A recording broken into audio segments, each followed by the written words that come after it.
आणि आता पुढची बातमी पुण्यातून। अजित पवार यांना पुन्हा एकदा धक्का बसण्याची शक्यता आहे। दादांचे माढ्याचे आमदार बबन शिंदे शरद पवार गटात प्रवेश करणार ही माहिती सूत्रांनी दिली आहे।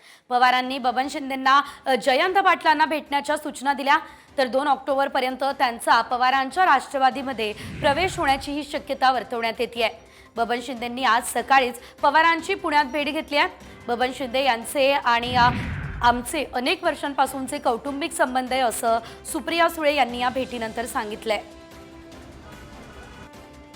बबन दादा आज जे आदरणीय पवार साहेबांना भेटायला आलेले आहेत, बबन दादांचे आणि आमचे अतिशय कौटुंबिक संबंध अनेक दशकांचे आहेत आणि आदरणीय पवार साहेबांना भेटायला हे सगळे नेहमी येत असतात।